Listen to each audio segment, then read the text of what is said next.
विशाळगड हिंसाचारातील लोक हे शिवभक्त नाहीत, अतिरेकी आहेत. राष्ट्रवादीचे अल्पसंख्याक प्रदेश अध्यक्ष इंद्रिस नायकवाडींचा हा गंभीर आरोप आहे.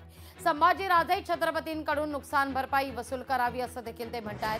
विशाळगड गजापूर मधील घटना काही लोकांनी जाणीवपूर्वक केली. विशिष्ट समाजाला टार्गेट केलं गेलं. हे शिवभक्त नाहीत, ते दहशतवादी आहेत असा आरोप इंद्रिस नायकवडी यांनी केलेला आहे. जी काही घटना घडली त्याचे अनेक व्हिडिओ व्हायरल झालेले आहेत. सगळे समाजातल्या घटकांनी ते बघितलेले आहेत.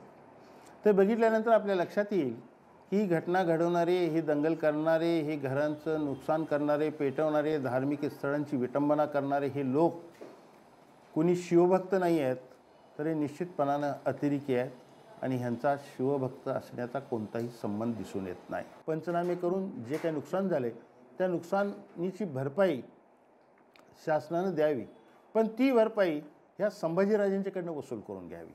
कारण ह्याच्या मागचं सगळं सूत्रधार हे आहेत आणि त्यांच्यामुळे हे नुकसानीला सामोरे जावं लागतं आणि शासनालाही हा तोटा होतो आहे.